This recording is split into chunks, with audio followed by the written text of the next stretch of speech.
because the first plane hit the tower at 8:46 a.m. So it was right in between shifts. And then I think the second plane hit it at 8:59 or 9 o'clock. So when the first tower got hit, both companies went, because our firehouse we're like 2 blocks from the Brooklyn Bridge. So we drive over the bridge. We're into Lower Manhattan in minutes. We'll get to jobs in Lower Manhattan quicker than some companies who are located in Manhattan, because they have to deal with traffic that we don't have. The famous photo that was in the paper, right? That was the your engine company, right? That was your. I know this is a podcast, but you'll be able to see this. This is the cover of the Daily News. What date is this? This is October 5th, 2001. Can you see that? Yeah. All right. I'm going to show you a different picture. This is the actual real photo. Okay. You'll see the towers burning.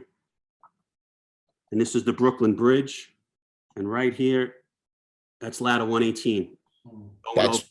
That's Pete Davidson's dad's on that truck, right? Guys in that truck, and they all died on 9/11. Yeah. Now, this photo was taken by he was a young man at the time. I think his name was Aaron McClam. He was just on the roof of a building in Brooklyn, and he was just snapping photos. And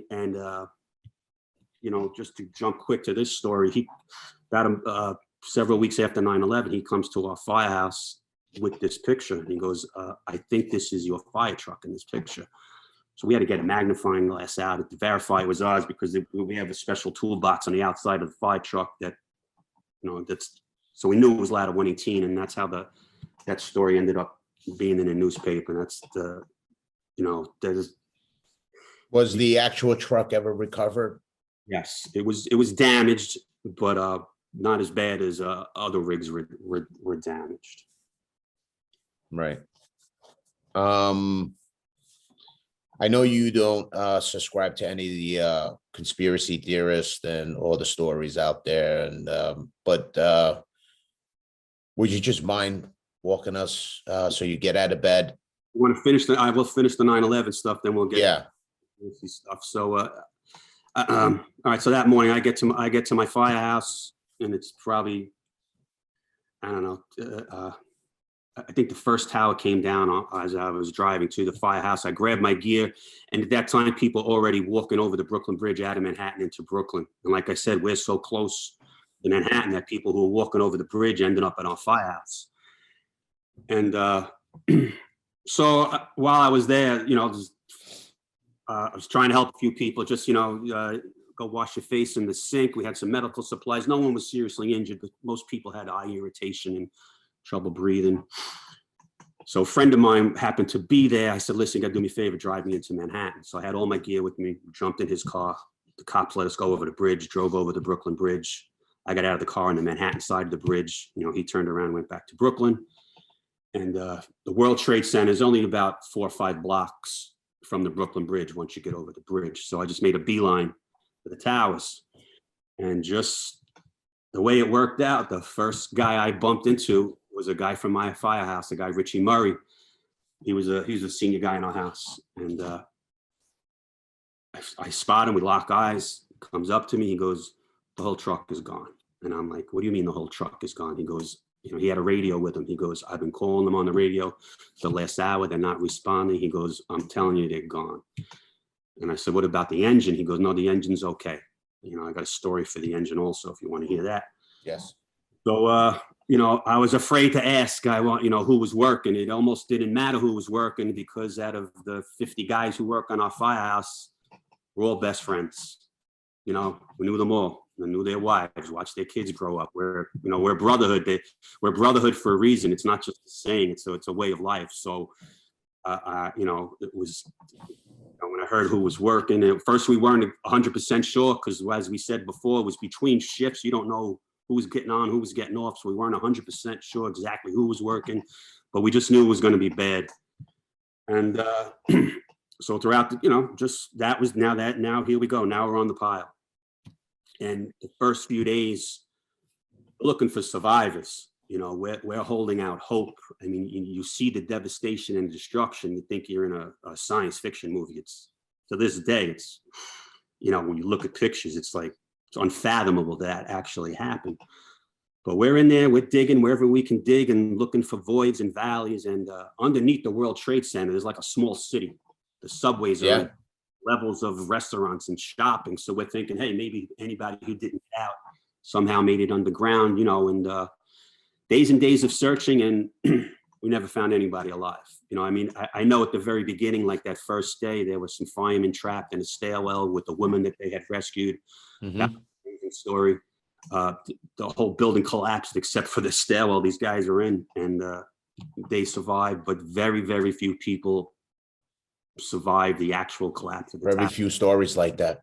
Yeah, not many. A lot of nonsense stories. Oh, this guy rode down 80 flight, boom, boom, boom. He rode the collapse down. He landed in the street. None of that was true. We didn't find anybody alive, after those first couple hours. But we had hope, but it was after a few days that we realized that, we weren't going to find anybody. And the really heartbreaking thing is, I don't know if you remember us from being at the fire academy. We wear something called a pass alarm. It's an alarm to our belts. Right. And when you go to a fire, when you turn on your air, it automatically turns this alarm on. So it's done automatically. And now what that alarm is, if you're standing still for any amount of time, that alarm will start beeping. So if you're, you got your mask on, but you're not actually in the building yet, and you're standing outside waiting to go in, all of a sudden, a minute later, you'll hear beep, beep, beep, and you have to go like this to shut the alarm off. Yeah, you have to wiggle. You have to wiggle. Yeah. The reason for that is if you're in a fire and God forbid something happens to you, you get knocked unconscious or you get stuck and now you can't move. After a minute, that alarm's going to go off, and that's going to let other guys know, hey, this guy's in trouble, and you'll follow the sound and you'll be able to locate him. Now, the morning of 9/11 and all that, for the first couple hours of that afternoon, it's dead silence. We're all searching. There's hundreds of first responders all over the place searching, but it's dead silence. And all you can hear is that beep, beep, beep of pass alarms buried somewhere in the rubble. And you know what that sound is, but there's nothing you can do about it. And it was like a heartbreaking thing to hear that, that, is that guy dead or alive? Is he 5 feet below ground? Is he 2 stories? And all you can hear is beep, beep, beep, and you can hear him all over the place. And eventually all the batteries died out and it stopped. But it was, that was one of the most heartbreaking things that we went through, to hear that and not be able to do a thing about it. It was tough. I can't even imagine. So now it's days and weeks, and we were, it's for the first, I don't know, God, weeks and months, most guys, I can't speak for everyone, but our firehouse, you were either at ground zero or you're in the firehouse. It was one or the other. There was no going home. I didn't make it home. I think 2 weeks before I actually made it back to my house for like half a day, just to, get some fresh clothes, get a rest, screw my head on a little bit. But it was nonstop back and forth. You at the pile, you're at the firehouse. I mean, we weren't even working. We had no rigs at the beginning because our rigs got damaged. We had firehouses from Philadelphia, Baltimore, Jersey, working in our firehouse, covering for us.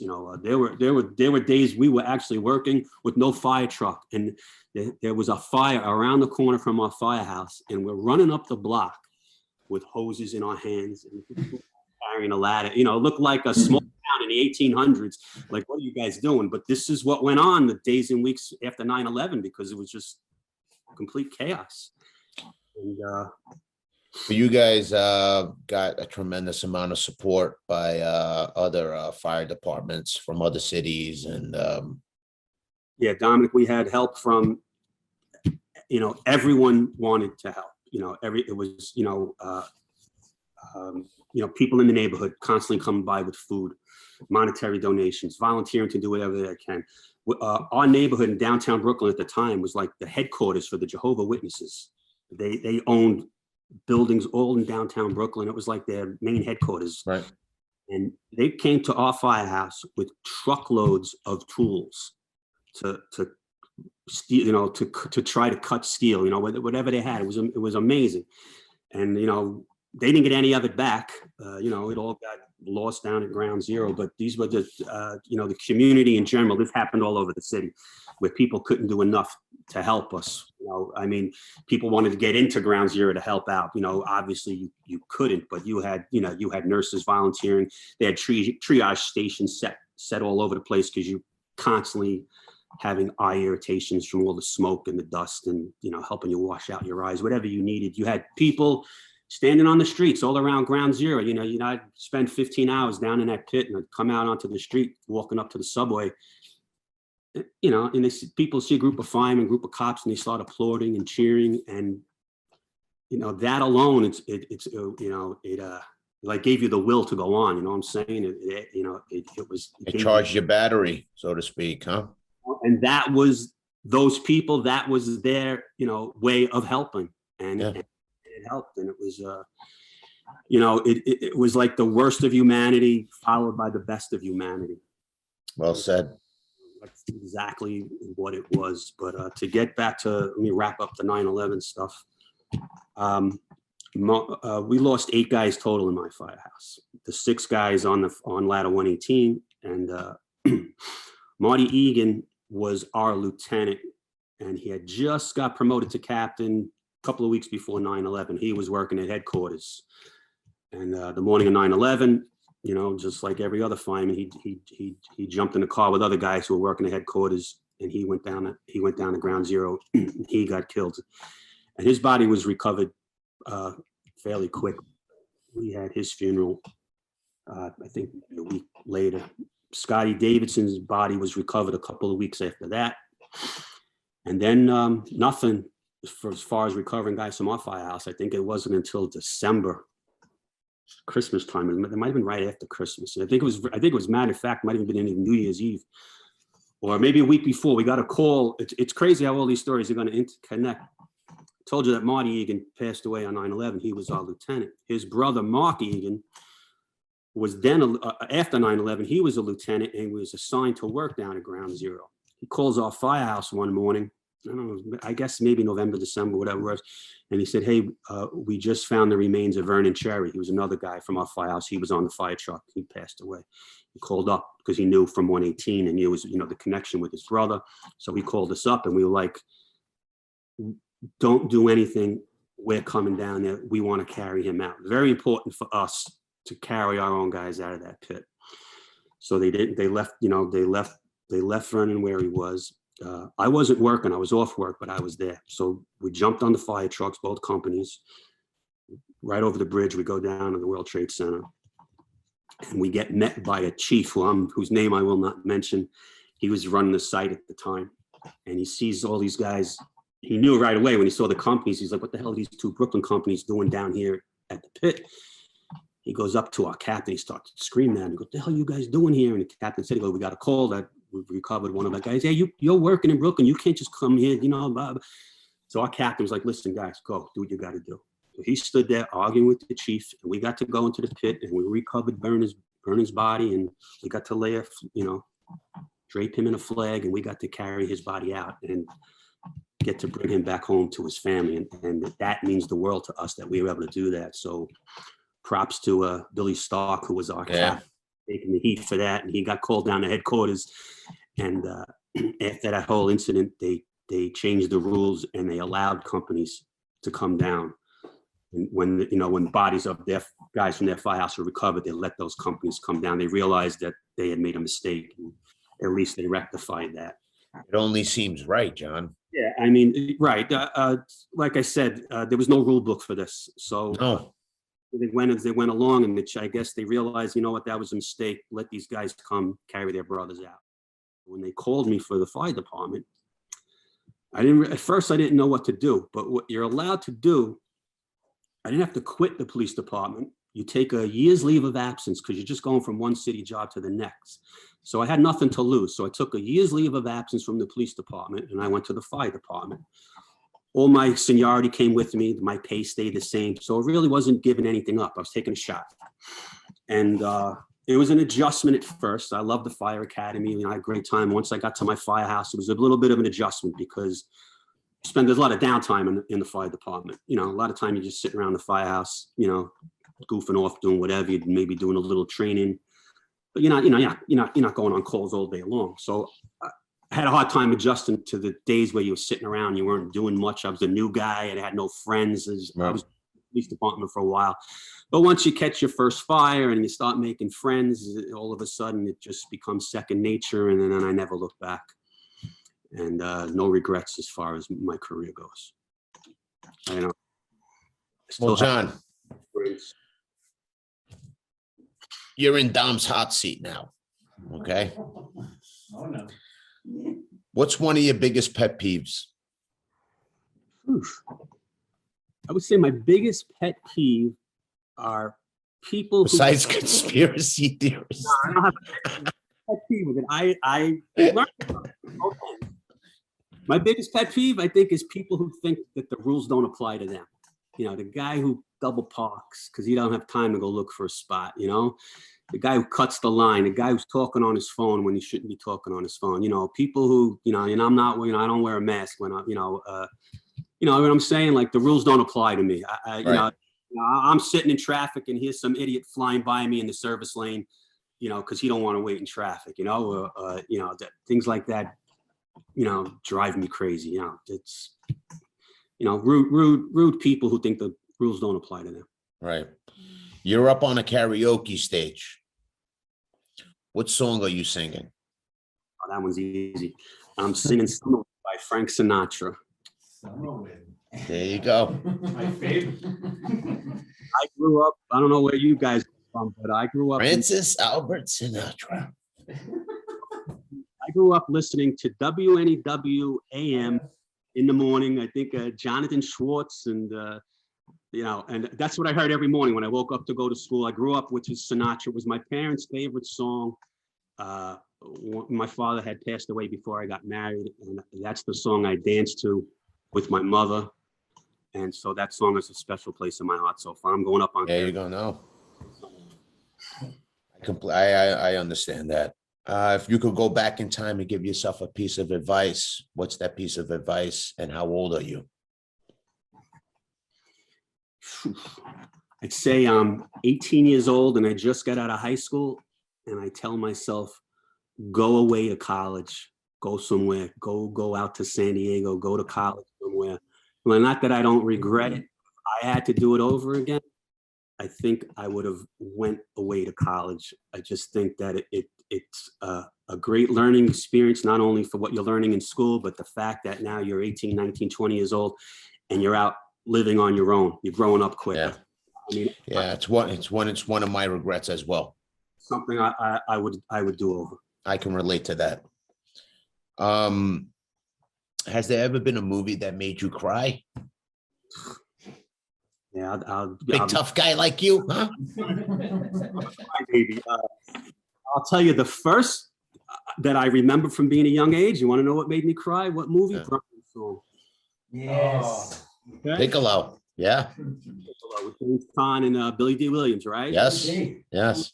Right. I mean, that movie was in the 70s. So I was, I don't know, 10 years old when that movie came out. But I still remember that Brian's Song, that movie got to me. Everything gets to me. Listen, during the pandemic, my daughter got us hooked on Grey's Anatomy. So I watched 17 seasons of Grey's Anatomy. Yeah.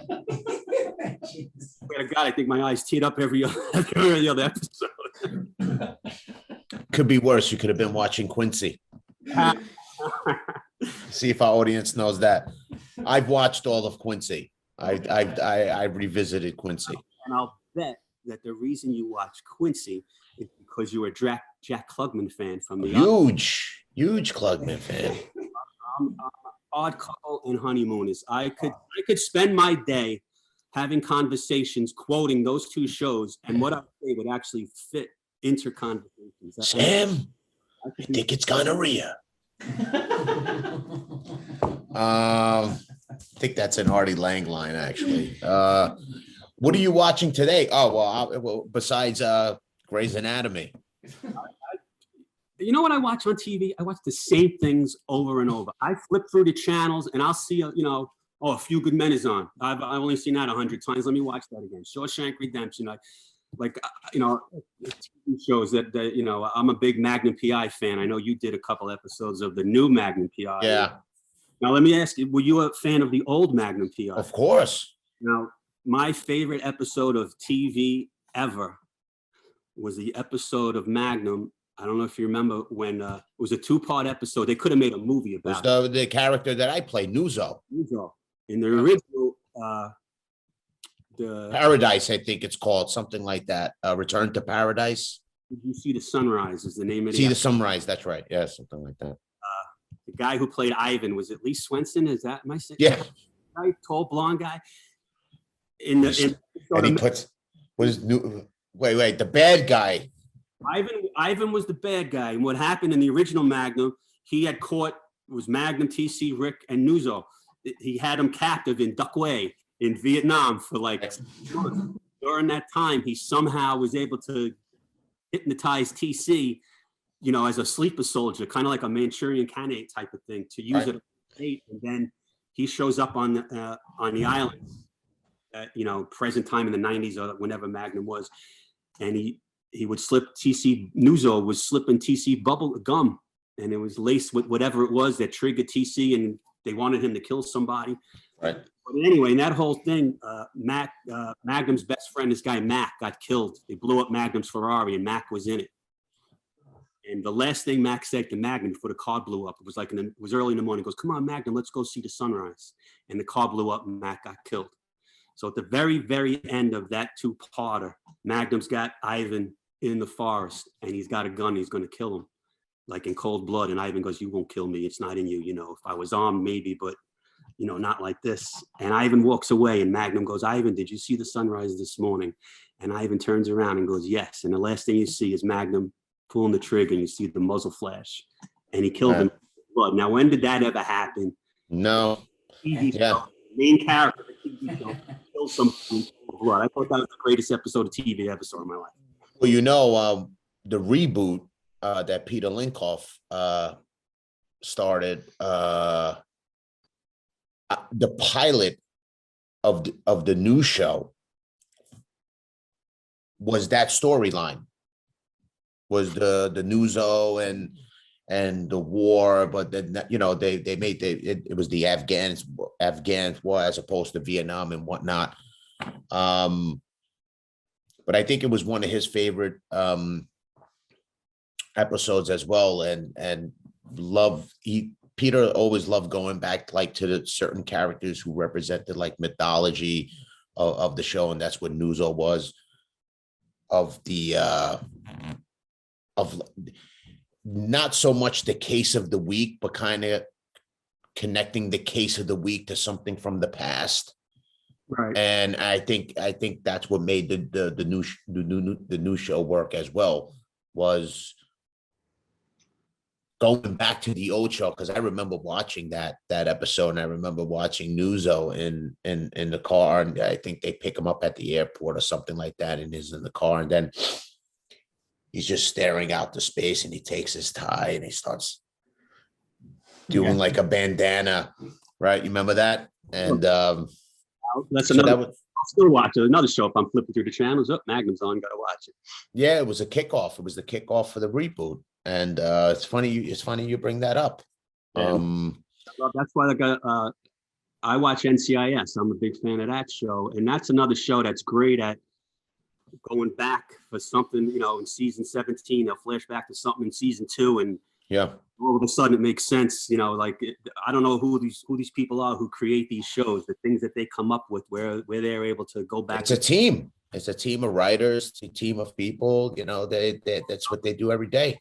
I got a little taste of it, just being and doing that movie thing, but I like that whole movie thing for me. What I enjoy, I love watching people who are masters of their craft do their job. I love talking to you about acting. I like with Judd, and I hated it.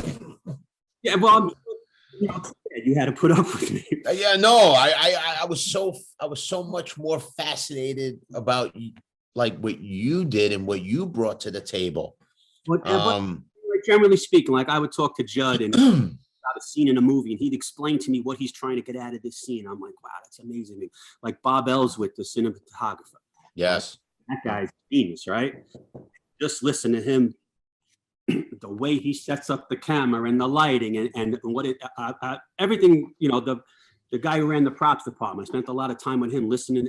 I just found everyone, like I said, they were all masters at what they do. I mean, listen, I'll watch a guy doing cement work, you know, and watch him do that job. Like, I just find it amazing when people are so good at their job. I just love watching them do it. And that's what that movie was to me. It was just groups of people who were just masters at their craft. And I just got to experience it. And I thought it was great. And I wanted to bring up one funny thing, because I've been watching your podcast. You're crushing it. I haven't seen the Henry Winkler one yet, but I've watched the other ones. And when you interviewed Sherry Thomas, right? Was that her name? Yes. She mentioned something about sides. And I had a similar, different experience, because we were on the set and someone came up to me and said, hey, do you want to go over your sides? And I was like, yeah, okay. So I go like this, sides like this. What the hell are you doing? I said, I thought you were trying to figure out which side I look better on. He goes, no, I had no idea what side. Out of water. I had no idea. So I had to embarrass myself to find out what sides meant. So when you were having that conversation with her, that cracked me up. I saw good. I'm not the only one. Always, you're always learning, you know. Yeah, your ears open and your mouth shut. You'll learn a lot. Well, I think you're a hero.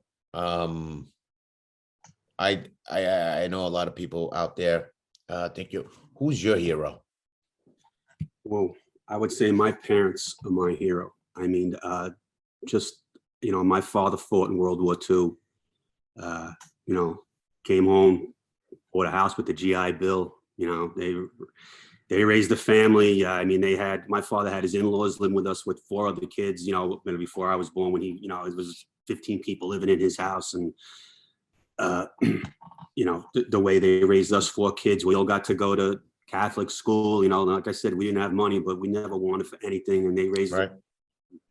My mother taught us all right from wrong. And yeah, they're my heroes.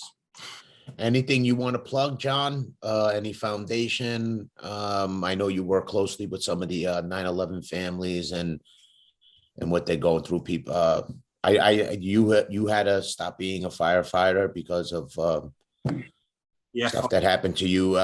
9/11 is slowly being in the pit.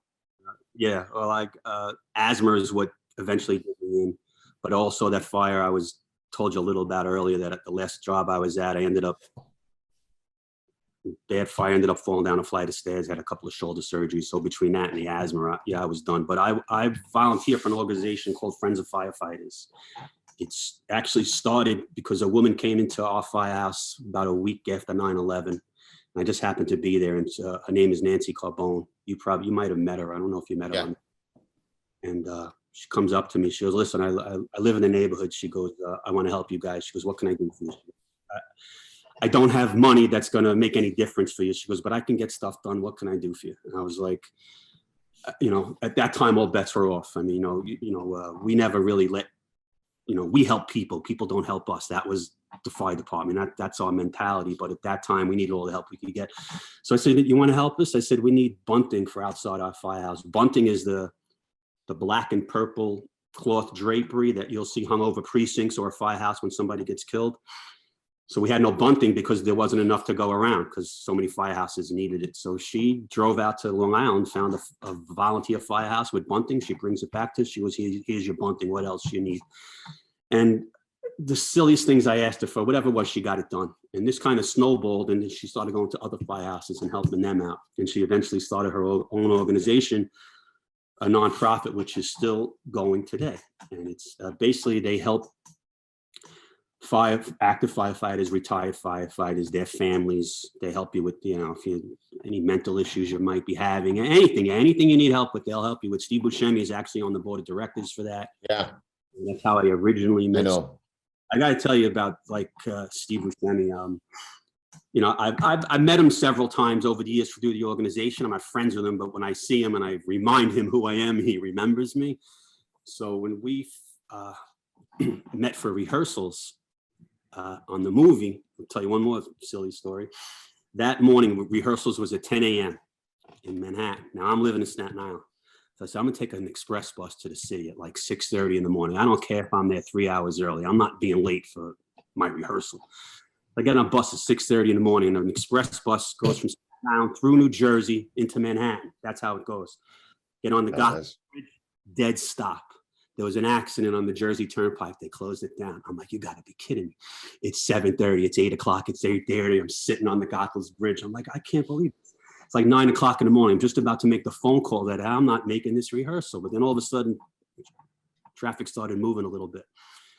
Come out of the Lincoln Tunnel at about 9:40. Now the Lincoln Tunnel is like 44th and 11th, I think. And the rehearsal was on Now you're on foot patrol. like 27th and 6th. So we come out of the tunnel, the bus lets me jump right out of the bus. And now I'm running through the street of Manhattan. And I'm saying to myself as I'm running, I'm like, is anybody else in this movie doing this? I said, these guys are pulling up in front of this building in their chauffeured limos. And here I am running through. I said, what the hell's going on? You know, I get in front of the building. I'm drenched in sweat, you know, because it's the summertime. I'm soaked. I get there at like 2 minutes to 10. I go upstairs. I go in the bathroom. I take my shirt off. I'm wiping myself down with paper towels. I'm like, what the hell is going on here? So anyway, I get into the rehearsal room and I meet all you guys. That's when I first met you officially. And I end up sitting next to Steve Buscemi. And, you know, now he knows me. Hey, John, how is Steve? And make a little small talk. And now I have no idea what I'm doing again because this is all foreign to me. I don't know what's going on here. So then, you know, we're all sitting in a semicircle and Judd's facing us and he hands out all the papers. I'm going to do 4 or 5 scenes. And, you know, you've got 2 lines, you got a line, you got a line. I said, all right, I'm figuring it out as I go along. So very informal, but, you know, then Judd goes, okay, whenever you guys are ready, you know, he goes, action. And now I'm sitting there and I think like Bill Burr starts talking and I'm just following along. I got like one line at the end and I'm hearing Bill Burr say his lines and I'm like, oh, Bill Burr's freaking What the fuck you doing here? And now I say your lines and I'm like, oh, really that? And you know, then Pete says what he's got to say and I'm like, oh my God, what am I doing in this room? And now Steve's sitting next to me. When his turn comes, as soon as he opens his mouth, he doesn't say what's written on the page, but whatever he says means the same thing. Mm-hmm. Once he starts talking, it just felt like it went up to this level, and I was like, I do not belong here. You know, what am I doing? But like I said, I had 1 or 2 lines. I was playing myself, so it was easy. But just being, I remember those sessions. You were great. I had you know why I had a good time? Because Judd is so informal and he let guys improvise and you just made up your own stuff and it was funny. Like we did a scene at the Firehouse Kitchen and, you know, they used like 30 seconds of it in the movie, but you know, we went on for 5-10 minutes and we're just screaming none of that was written down. We're screaming at each other. But I also remember those rehearsal sessions, if you want to call them that, where, you know, you would bring up a topic. Hey, how's your wife doing? You know, or something like that. Or you always brought like this family thing into everything, whether it be like a baseball game or something like that. But you were great in those sessions. I threw out everything I could think of. They wanted to hear a lot of stories about Pete's father. And you know, I told a lot of good stories. Listen, that scene at the end of the movie, when we're all sitting at the table in the bar, you know, now to me, that's one of the best days of my life. I'm sitting at a table with you, Bill Burr, Steve. That was a great scene. That was a good day. Now that scene, I'm not going to say I wrote that scene, but I wrote that scene and those stories that Steve's telling. You hear that, WGA? No, I mean, you know, like I'd write it, and then, like I said, now I'll say they're saying, okay, now we know, now we got something to work with, and they boom, boom. But the actual story that Steve told about Pete's dad being on the roof of the car, driving over the Brooklyn Bridge, that's a true story. All right, now it's me bringing this story, you know, to Judd, and they used it in the movie. Now here I am, you know, Johnny Nobody. I'm sitting at a table for 6 hours. You know, I'm sitting next to you, and like I said, Bill Burr and Steve. Sitting there for 6 hours watching Steve Buscemi tell Pete my stories about his father. it was just like a crazy, surreal experience, you know? I mean, these are the things I lived with Pete's father, and here Steve's telling them to Pete, and it's going in a movie. It was just, to me, you know, I'm sure the movie was unbelievably personal for Pete, but it was really, you know, it was like a cathartic experience for me too. I mean, I had a quick scene with Pete in the movie where we were painting the lines on the floor. I remember, yeah. And, you know, again, like you said, it became part of a montage. It was probably like a minute long. They used like 10 seconds of it. But right before we start filming that scene, you know, we're standing over our lines, blah, blah, blah. And right before we're filming it, I get a flashback because I'm doing that exact same thing with Pete's father in the firehouse 25 years ago. You know, painting lines, except Pete's father was painting, you know, he was painting our shoes yellow instead of painting the floor yellow. But, and it hits me. I'm like, this is absolutely insane that I'm going through this. And then I'm thinking about Pete. I said, man, this must be very hard for Pete to be in a firehouse. And, you know, even though we're not talking about his father, we're talking about his father. You know what I'm saying? You know, we didn't make it a 9/11 thing because Judd didn't want it to be a movie about 9/11. You know, he was, Right. as he said, if he made it 9/11, to open up a whole new can, just a whole new can of worms. Yeah. Everyone would have a sad story to tell. He wanted the tragedy to be specific to that family. So that's why we made his father die in a hotel fire in the movie. You know, it's the story. Yeah. But like I said, the whole experience for me, for knowing Pete's dad and working with him and knowing, you know, I've known Pete his whole life. You know, Pete never really came around the firehouse because he just couldn't handle it. But I'm close with his mom and his sister's grandpa. Made a time, you know, it's not an easy thing. He was a little kid. You know, he asked me hey, they want to interview me and they want to talk about my dad. Can you come give an interview? Or, you know, right. Whatever he needed, I did. Till this day, you know, I haven't spoken to him since the movie, but if, you know, if he calls me up tomorrow because he needs me for something, I'm there because I just think the world of him. I think he's fun. Oh, very nice. You know what? I saw when you first started doing your podcast. I even showed my wife. I said, "Hey, Mindy," I said, "Look what Dom has on his bookshelf back there." Yeah, man. I'm glad I gave it to, you know, someone who appreciates. You know, like I knew that would mean a lot to you, and it meant a lot to me to give it to you. And I can't thank you enough, and I can't tell you what. That is, it's hard for me to express in words right now how much I really feel about it. But anyone who doesn't know, I don't know what people are going to see here, but that is an actual piece of World Trade Center steel, and I just wanted you to have it. And I don't remember what I wrote on that, but just wanted to say that, you know, guys like you and Bill, the way you carried yourselves and the way you represented the New York City Fire Department, you know, it was you did good, and I just wanted to let you know how much not only myself, but, you know, all firemen everywhere appreciate what you guys do and how you made us look in that movie. We appreciate you. So I want to thank you for this. And I want you to thank you for coming on my podcast and basically telling these, I know are hard stories for you and sharing them with everyone. Thank you for blessing the podcast. I really appreciate it. Tell these stories mostly for one reason, because after 9/11, one of the wives, my friend Joey, had two young sons. One was 4, one was 2, and you know, once that story came out in the Daily News about our firehouse, we became well known. You know, constantly on TV, interviews, newspapers, whatever it was. And then she said it to me one day, and I'll never forget it. She said, you know, she goes, when my sons get older, one of the only things I'm going to be able to tell them about their father and what he did on 9/11 is these stories that you're telling now, these interviews you're giving on TV, these interviews you're giving to the newspapers. I'll be able to share that with my kids when they get older, so they'll know the true hero that their father was. So that's why I tell these stories. You know, we have an expression, never forget. And you know, I live that every day. You know, I know you do.